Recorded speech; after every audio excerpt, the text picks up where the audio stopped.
job, no? Let's say sabihin natin gusto natin maging dream job natin kahit na hindi tayo kumuha ng IT courses, 4-year course, no? Na hindi tayo nag-aral ng computer, kaya natin makuha yung dream job natin as IT related job. Through training po 'yan. Okay? Through training, no? So makukuha po natin bilang graphic artist, video editor, no? Computer technician, network administrator, AutoCAD operator, yung mga gumagawa ng plano ng bahay, plano ng buildings, no? Yung mga secretary na yung mga graduate ng 4-year course na although na nag-aral sila ng computer, meron silang subject ng computer, no? Pero hindi nila na-practice ng mabuti. O lalong-lalo na yung mga nagtrabaho, may trabaho na hindi sila techie, no? Na tinatawag na techie sa computers. Okay? Ito po, isang enhancement skill sa computer. So, ito po, magsisimula tayo sa basic to advanced para ma-attain natin yung target goal natin bilang IT skilled in particular. Okay? Yan po yon. So, meron nga tayong tinatawag na who's going to take care of the technology today. No? Alam po natin, no? Karamihan yan, di ba, nag-online job, nung pandemic, online schooling, no? Which is masyadong naapektuhan yung mga estudyante na hindi daw gaanong natuto. Siyempre, kung kukumpara mo sa online versus yung actual, well, napakalayo. Okay? So, yan po yun. Alam po natin yun. Make it real talk. Di ba? Okay. Yan.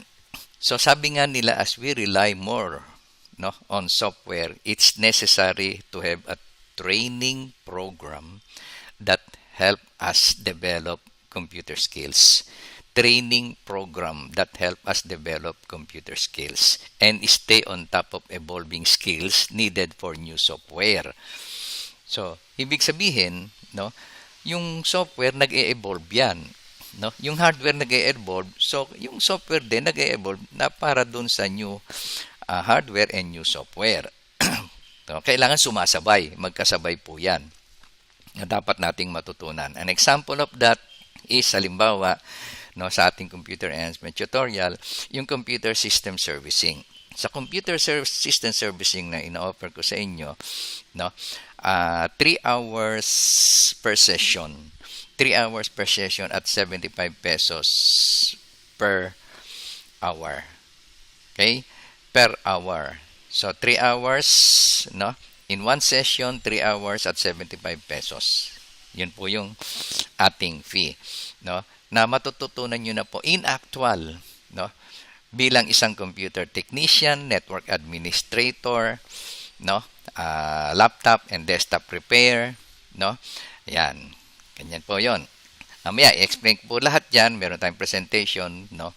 Kung ano yung ano nito, kabuuan nito. Okay? Computer system literacy, especially those sa mga ibig sabihin hindi naging techie sa computer, no? Yung mga hindi nag-take up ng IT, graduate ng 4-year course, tapos hindi naman nila masyadong na-exercise o na-practice ng mabuti yung tinatawag na computer courses nila. Lalong-lalo na kung wala silang laptop or desktop na nagamit, no? Hanggang ngayon, mangangapa sila sa paggamit ng computer. Mga programs, lalong-lalo na yung mga bagong mga labas sa program ngayon, no? Mga updated programs, no? Yan. Kabuuan yan, i-explain ko po yan mamaya. Computer graphics and t-shirt printing and video editing. Yan po yung tinatawag natin na tarpaulin layout design, no? Paggawa ng ID, paggawa ng tinatawag natin ng mga banners, no? Tarpaulins, yung birthdays, no? Invitation, no? Basta't may tinatawag nating graphics, no? And then papasok natin sa video editing. Nagkasabay na po yan. Computer graphics with video editing.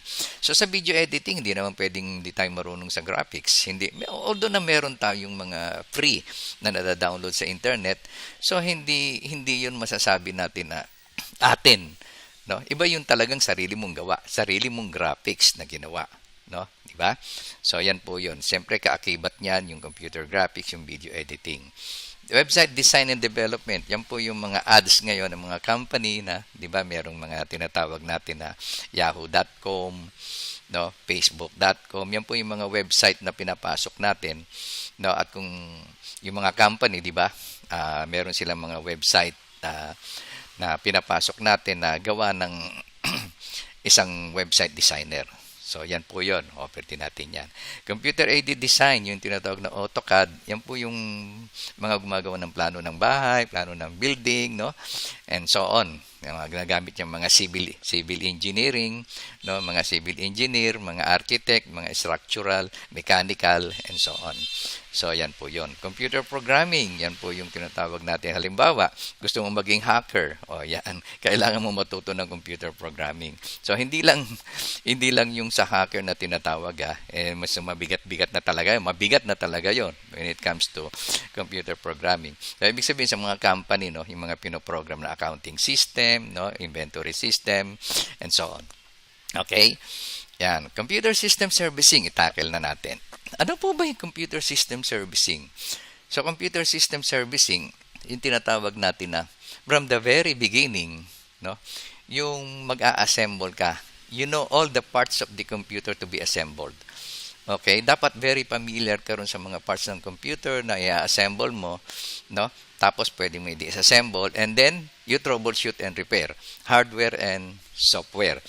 So, magsisimula po tayo dyan. From the very basic to advanced networking. Yan. So, ano po yon? Yung course content natin yan. No, through actual learning po tayo. Install and configure computer system. Parang sa TESDA, di ba? Yung NC2, once na magte-take ka ng NC2 exam, ito po yung core na tinatawag nila. No, install and configure computer system. Yan po yung assemble, disassemble, tapos kukonfigure mo yung BIOS, gagawa ka ng create ng bootable flash drive, mag-i-install ka ng OS, no? Mag-troubleshoot ka ng computer. O, ibig sabihin, alam mo yung mga parts and function ng isang computers, no? Ayan, laptop or desktop. Setup computer networks. So, yan yung pag-setup ka ng network, no? Halimbawa, yung mga computer, ipagko-connect mo through hub, through router, no, through access point, no, patch panel. Yan, yung mga ganun na tinatawag natin computer networking, no? Marami yan Nagsisimula yan dun sa router para magkaroon ka ng internet. Tapos, meron kang tinatawag na switch hub, no? Para makakonect yung lahat ng computers mo into one network. Hindi lang po yung hindi lang po yung sa internet shop kundi company network po natin ang gagawin dito. Okay? So, yung kakabit natin. Tapos, kakabit natin sa patch panel. No? Patch panel na tinatawag. Yan, access point. No? Yan po yon. Then, pag na-set up mo na yung computer network, isa-set up natin yung pinaka-main server, which is client server, ang gagawin natin doon. So, set up computer servers, yung gagamitin natin dyan. Yung Windows 2012 server, which is yun yung ngayon na ipinalit sa Windows 2008 server sa TESDA licensure exam. Okay? So, Windows 2012 server, yan ang gagamitin natin, 2016 server and Windows 2019 server. Client server po yan.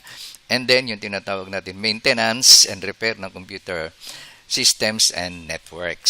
So, itatakel natin yan dun sa computer system servicing, no? Yan. Tapos, no, since na, halimbawa, kumuha ka ng IT, gusto mo mag-take up ng NC2 exam, tandaan natin sa NC2 exam, actual pong ini-exam yun. Actual, lahat po actual yan. Yan po isi-set up nyo. So, para medyo maging well-versed kayo, no, maging handa kayo sa pag-take up ng NC2 exam, pwede natin i-enhance ang inyong knowledge. Hindi lang knowledge, no, kundi ma-actual po natin, no, bilang isang computer system servicing or computer technician. Magmula sa troubleshooting, repair ng hardware and software, application, operating system, setup network, setup computer server, maintenance, and system networks. So yan po yung kabuuan. In actual po natin gagawin yan with free manual and books. Okay? Yan. Computer system servicing, ito pa po yun. Ito po yung desktop motherboard, no? Laptop mother. Magka-assemble tayo actual, no? Disassemble natin yung laptop and desktop. Yan, and then we have to know the function, each part of the laptop and desktop. Hard disk, ano ba yung SSD, ano ba yung HDD, ano ba yung DDR4 RAM, ano ba yung mga tinatawag na frequency, ano ba yung compatibility ng hardware to hardware, no? Compatibility ng application to hardware, compatibility ng application to hardware, application to operating system, no? Yung mga 64-bit, 32-bit, yung tinatawag natin ng mga compatibility, it's other laptop, tinatawag hardware to hardware, software to software, operating system to hardware, operating system to software or application. Okay, so yan po yun, tatawag natin yan mismo actual. Ano ba yung CPU na tinatawag natin na processor? i5, i3, i7, Ryzen, DDR, DDR2, DDR3, DDR4, dedicated video card, mga onboard video card. Ano ibig sabihin ng dedicated onboard, no? M.2 SSD hard disk, yung mga kiniklip na lang dun sa motherboard. Iba naman yung slot type na video card, iba naman yung slot type na tinatawag natin na may cable pa yung hard disk. Yung iba naman na wala ng cable, sinasalpak na lang ng ganon, which is yung M.2 SSD, yan, and so on. Okay? So, MS Office Computer System Literacy. So, ito naman yung binubuo natin na tinatawag natin na pang-office. Wala naman pong office na hindi gumagamit yan eh. Lahat po, no? Lahat po, especially accounting department, no? Yan, gumagamit po niyan. Businesses, even personal, gumagamit po kayo niyan, no? 'Di ba? Personal, no? Kailangan hindi na ngayon, di ba yung manual na nagsusulat ka ng love letter, nagsusulat ka ng, no? Hindi, through email na ngayon, no? At kailangan, alam mo yung mga tinatawag natin na transaction through Word document, no? Excel in accounting, PowerPoint slides, yung mga presentation, yung mga business presentation, yung mga tinatawag natin na presentation, hindi na gumagamit ng blackboard, hindi na gumagamit ng whiteboard, no? Minsanan na lang, no? So, pero karamihan yan, no? Mga slides presentation na, no? Lalong-lalo na sa mga iba na ngayon, high-tech na ngayon, no? Pati yung sa patay ba, 'di ba? No? Meron pang slides presentation, pinipresent, no? Mula nung siya ay nung nabubuhay pa hanggang sa lumipas na. Okay? So, ganun po 'yon, yung po yung presentation na tinatawag. So, more on office work po 'yan. Dati, more on office work. Ngayon, ginamit na. No? Even dun sa mga funeral, ginamit na yun, yung mga presentation. No? Lahat po. No? Ito na po yung gamit. Presentation through PowerPoint. No? Ulitin ko po, Excel through accounting. No? Yan. At tapos yung Microsoft Word. Yan. Be proficient on that particular application. So, yan po yun, yung mga white-collar job na kailangan, no? Di ba? No, hindi pwedeng hindi ka marunong sa computer ngayon, no? Pagdating sa company work, pagka ikaw ay isang tinatawag natin na blue collar job, no? Siyempre may hawak kang computer, no? Ayan po 'yan. So what you will learn, no? Learn Microsoft Word from beginner to expert level, learn to do professional and advanced document formatting and layout in Microsoft Word. Learn Microsoft Power from beginner to expert level. Yan. Learn to create a professional document template. No? Learn to create an eye-catchy presentation. Learn Microsoft Excel from beginner to expert level. Yun na nga po yun. An advanced document formatting, layout, Microsoft Excel. Now, formulas in Microsoft Excel, pivot table, mail merge, etc. Ayan po yun. So, computer graphics naman. So, kasama na po dyan yung video editing. Sa computer graphics, ito po yun. Ito, estudyante ko dati sa training center. Na mga estudyante ko during my training center as trainer, no? Ito po yung estudyante sa graphics, no? So, ito naman po yung sa video editing, no? So, sa video editing, kailangan marunong ka computer graphics, no? Hindi yung lahat kukunin mo sa internet, da-download mo, lalagay mo dito. Siyempre, gagawa ka ng sarili mong graphics, sarili mong effects, no? And so on to do the perfect video editing. Okay? Ayan. So, sa mga specified software application related to image format, text and formatting, drawing shapes, manipulating images, design principle, profiles, color management. So, ang methodologies natin, lecture and discussion, but more on practical exercises, simulation and demonstration. So, yan po yun, ano? Yan yung tinatawag nating graphics, no? Graphic arts and video editing. Okay? So, dito naman sa website designing development, gagamit po tayo ng WordPress, pero didiscuss natin yung HTML, CSS, cascading sheet style, JavaScript, no? Para makabuo tayo ng tinatawag natin na object-oriented na WordPress through WordPress personal and e-commerce website designing. Yan po yung mga kailangan ng mga company na nagdi-design. Even personal mo kung ikaw ay isang businesswoman, businessman, yung mga product mo, no? Di ba? Yung mga cake mo, no? Yung mga ginagawa mong mga produkto mo na inaalok sa internet, no? Gawan mo ng website, no? Ito po yun, very simple lang. In just 1 hour, 2 hour, makakabuo ka ng isang website na kailangan mo para sa iyong business na ginagawa, especially pag nagpo-promote ka sa internet. Yan po kailangan. Okay? Isa po yan sa kailangan mo para ma-promote mo yung inyong business through net. Hindi lang po sa Facebook, no? Ito po, kailangan meron kang website. Mas ano yan, kumbaga sa mas business oriented pagka ang gamit mo website, ang gamit mo sa iyong product na inaalok through net. Okay?